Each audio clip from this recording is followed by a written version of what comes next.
Bom dia, senhor presidente, senhores senadores e senadoras. Ocupo a tribuna para, com muita brevidade, fazer uma prestação de contas com relação a pontos importantes da nossa atuação aqui.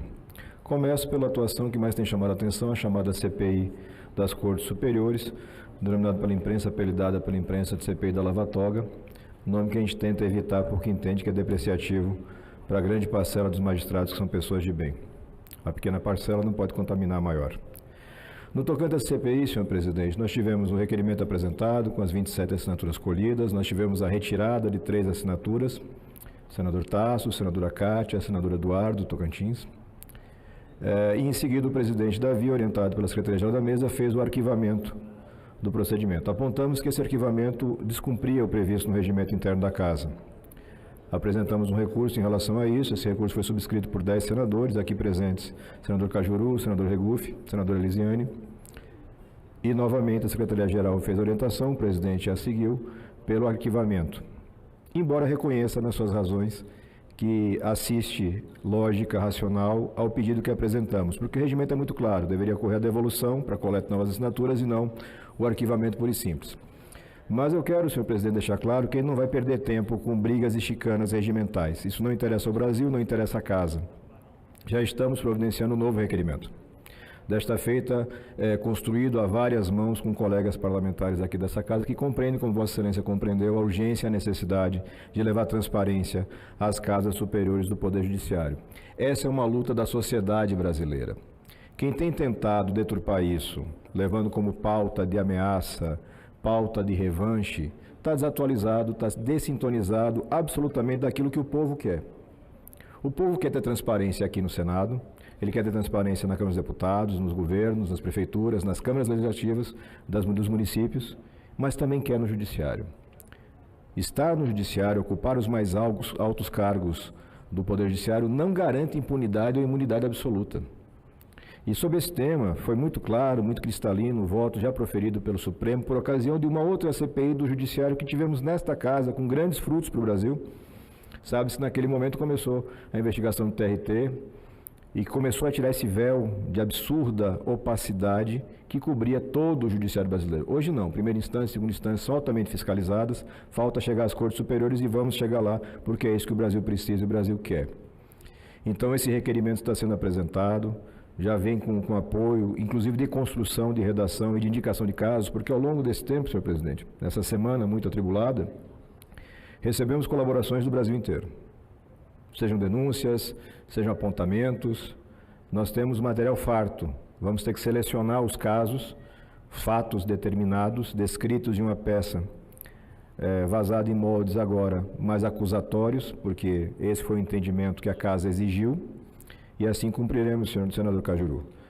A gente não pode, a gente não vai tergiversar, a gente não vai virar a cara para a sociedade, a gente não vai ter a covardia de, a pretexto qualquer, deixar de enfrentar esse ponto. Então é muito relevante para nós todos deixar claro para a sociedade que essa batalha continue. Por favor, senador.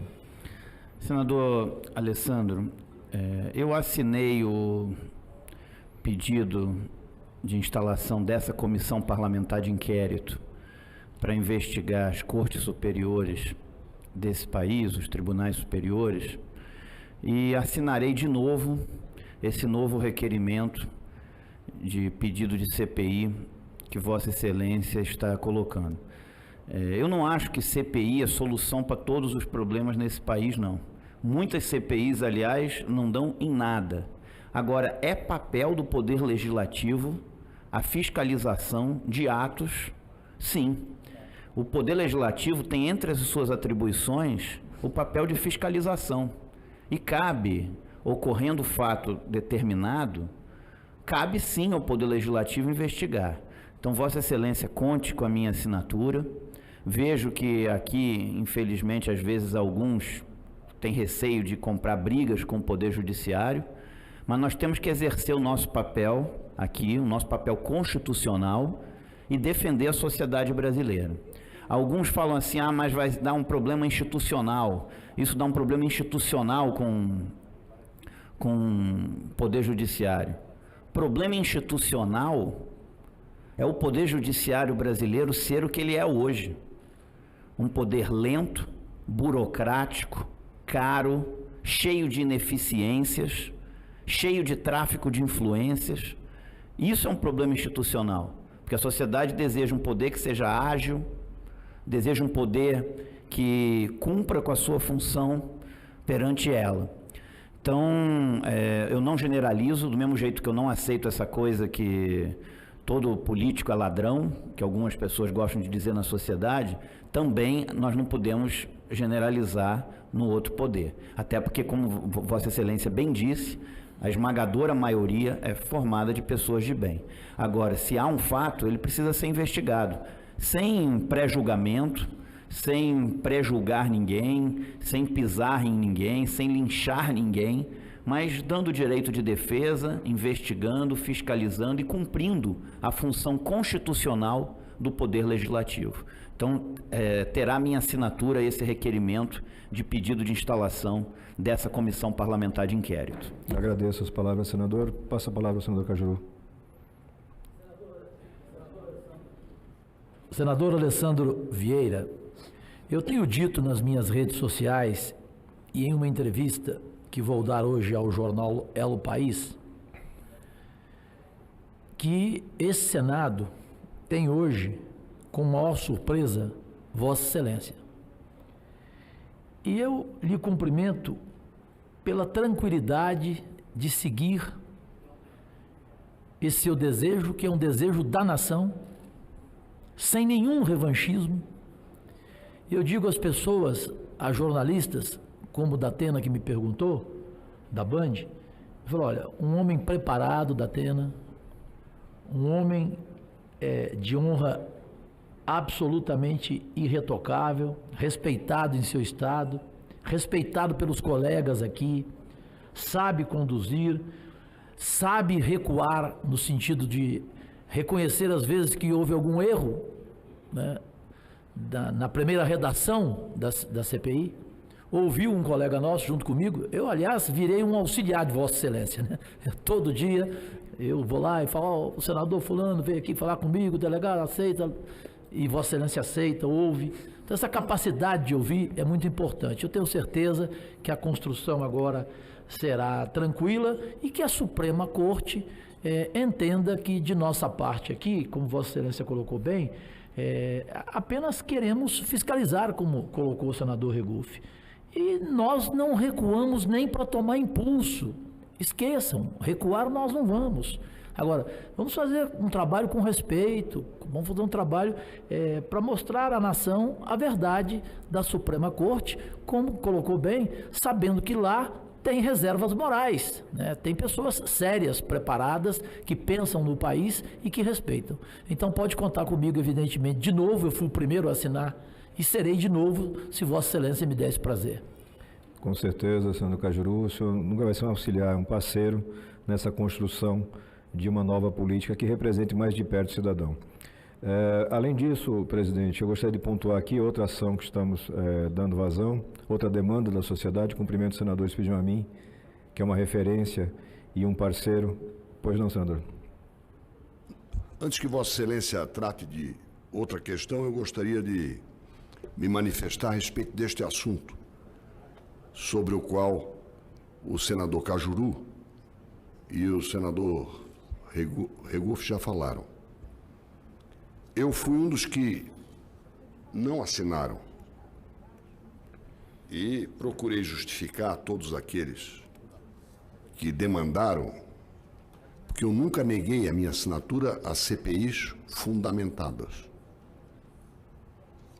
Mas eu divirjo e quero registrar com satisfação da leitura do artigo que Vossa Excelência fez publicar na Folha de São Paulo. Eu queria, em primeiro lugar, elogiar a sua atitude expressa no último parágrafo do artigo, a propósito da exigência do artigo 58, parágrafo 3º da Constituição Federal, que não é pouca coisa, é a Constituição. Alguns dos que me cobraram, o senhor não assinou por quê? Porque, na minha opinião, aliás, felizmente também na sua opinião, não está cumprido um artigo da Constituição Federal. E eu jurei cumpri-la, pelo menos segundo o meu entendimento. Mas eu queria, em primeiro lugar, então, aplaudir o que Vossa Excelência escreveu. Alguns alegaram que o pedido de CPI não apontava um fato determinado. E Vossa Excelência mesmo escreve, é verdade.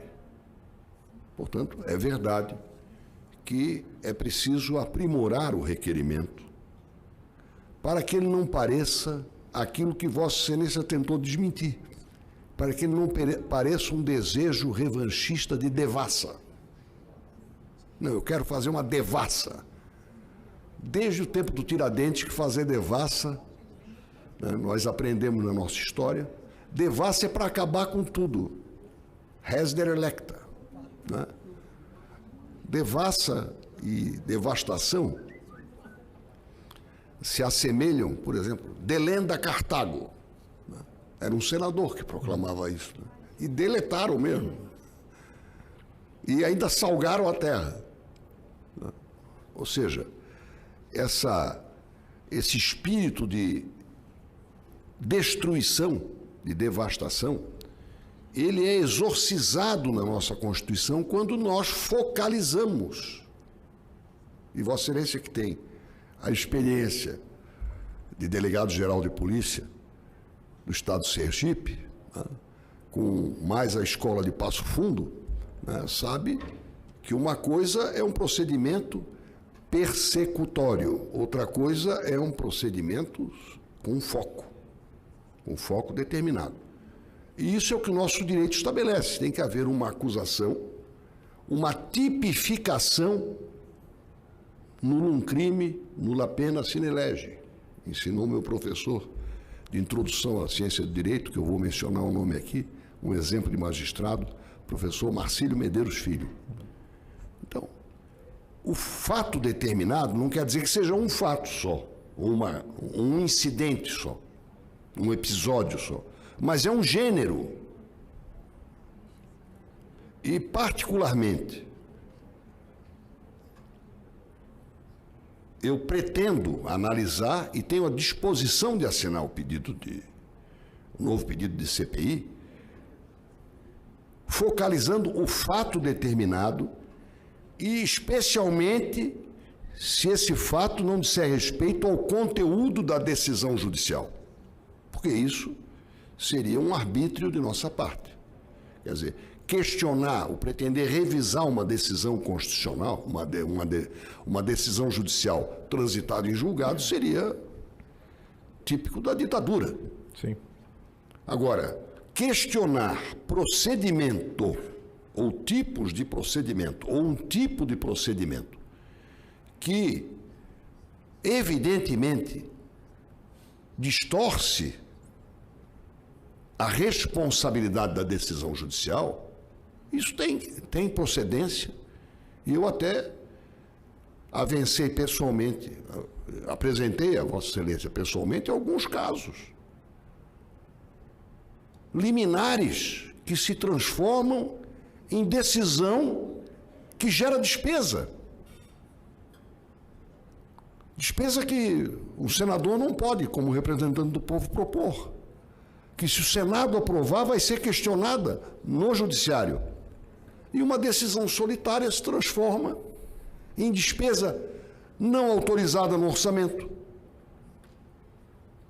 Que tivesse outra origem, geraria crime de responsabilidade para o gestor. Quer dizer, é uma incoerência que a liminar e a prosperidade das liminares está ensejando ao país. Eu focalizaria exatamente nessa questão o fato determinado, porque ele não é pessoal, ele não significa devassa, ele não está querendo desmoralizar o Poder Judiciário, pelo contrário, está querendo habilitar. Aqui neste mesmo lugar, no ano 2000, eu fui muito incompreendido pelas câmaras de vereadores quando eu apresentei a PEC que resultou na limitação dos gastos das câmaras de vereadores. Participei de uma reunião ali no Hotel Finícia, achei que ia ser agredido. E eu disse uma frase: esta PEC vai evitar que vocês se desmoralizem. Porque duas câmaras de vereadores gastavam, sabe quanto do orçamento municipal? 25%. Uma no Acre e outra em Minas Gerais. 25%. Tinha subvenção estabelecida na Câmara. Subvenção a entidades. Então, são medidas aparentemente contrárias ao interesse da corporação, mas que, na verdade, vão reabilitá-la, ou vão, pelo menos, evitar que ela se desmoralize. Eu acho que a liminar é a negação do judiciário. E o fato de um regimento, de um tribunal superior, não conter um prazo para que essa liminar não seja apreciada, é permitir que uma cabeça com uma não sentença governe. Ou não é isso? Com certeza. Se não for, eu aceitarei uma explicação apropriada. E a questão dos prazos, essa eu vou fulanizar. Fulanizar a ação, não a pessoa. Eu sou de um estado que já foi 2 vezes vítima de equívocos do Supremo Tribunal Federal. Na questão do contestado, o conselheiro Manuel da Silva Mafra, nascido em Florianópolis, então Desterro, enfrentou nada mais nada menos do que o cidadão que está ali naquele busto, Rui Barbosa. E ganhamos no Supremo a questão dos limites com o Estado do Paraná. Ganhamos 3 vezes. O acórdão não foi cumprido, o juiz foi afastado, mas não foi demitido. Aí o Estado de Santa Catarina fez um acordo com o Estado do Paraná. Agora nós temos uma outra demanda sobre mar territorial, petróleo, poços que já foram explorados e acabou o interesse econômico, e outros que estão sendo abertos. A questão administrativa foi iniciada por mim como governador em 1986. E a ação no Supremo, senador Regufe, foi protocolada, deu entrada no Supremo no dia 4 de outubro de 91. Portanto, 28 anos vai fazer. E não tem decisão. É uma questão federativa. É própria do Supremo Tribunal Federal. Não tem outra instância, nem AIA. Nem abaixo, nem acima. É uma questão de competência própria do Supremo Tribunal Federal. 28 anos. Então, mas sobre demora, eu acho que não é conveniente focalizar. Agora, sobre essa questão de legislar, não é decidir, legislar com base em liminar, isso é um vício para a democracia. E todo ativismo, só para concluir, já virou discurso, todo ativismo prejudica mais o ativista e o órgão a que ele está vinculado do que os afetados pela decisão. Porque depois que eu me habituo a ser ativista, amigo, é difícil. Não há rédea e não há freio que me segure. E passa a ser um procedimento muito fácil. Eu resolvo com uma liminar. E gostaria que o senhor incluísse neste requerimento a questão da ADI sobre a Lei Complementar 157. É uma liminar que atende à Confederação de Bancos. Vou repetir. Não é a Confederação dos Sem Terra. É a Confederação dos Bancos. Para evitar que o ISS seja distribuído como deveria. Até o Uber já concordou com isso. O Uber já concordou, os aplicativos já concordaram que o ISS de uma corrida, vamos chamar assim, de uma viagem, de um aplicativo, seja destinado ao município onde o passageiro tomou o carro. O Uber concordou que a nota fiscal de serviço eletrônica, prevista pela Lei Complementar 116, permita essa distribuição lógica e justa de recursos. No caso de cartão de crédito, plano de saúde, fundos, são 20 municípios só que recebem o resultado do ISS. Presta atenção, nós temos 5.500 municípios, mais de 5.500. Digamos que 1.500 pudessem receber um recurso razoável. Os municípios, 1/3 dos municípios estão em estado falimentar. E o recurso deste ISS vai só para os municípios que se credenciaram em ser sede das operadoras do serviço oferecido, oferecem uma alíquota bem baixa, o cartão de crédito paga pouco, o município recebe muito, porque concentrou, e a lei não está sendo cumprida por uma liminar. É um caso concreto que eu gostaria de oferecer a Vossa Excelência, e caso a demanda que eu proponho, que é a demanda da Constituição, seja atendida, eu subscreverei o seu requerimento, que eu considero também do senador Cajuru, e peço desculpa se me excedi numa parte, mas eu acho que ele será útil. Muito obrigado. Eu agradeço pelas palavras e agradeço mais ainda pela disposição para o diálogo e construção conjunta com o senador de primeiro mandato, com a idade que eu tenho, faço 44 agora, em abril. Senador Alessandro, só um adendo rápido ao que falou o senador Esperidião Amin.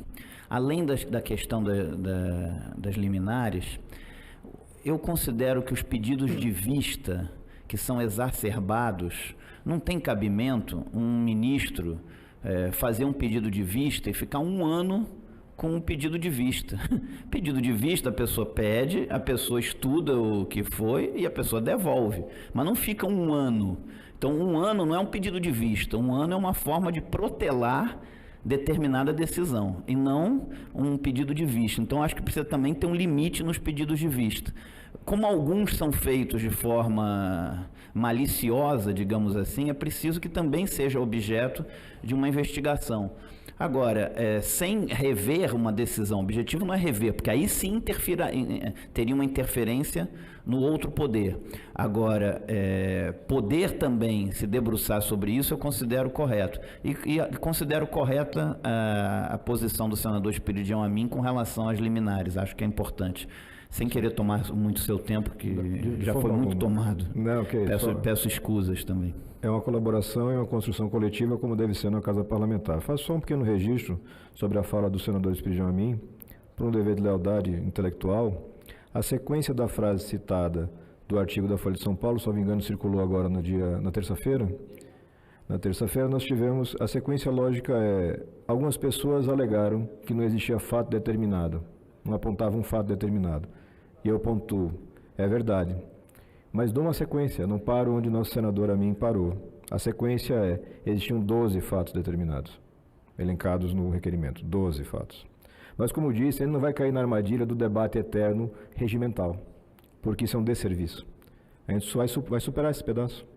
Vai ser feito um novo requerimento, vou contar feliz, realmente feliz, com a subscrição do senador Esperidião Amin, pela experiência, pela bagagem que ele tem.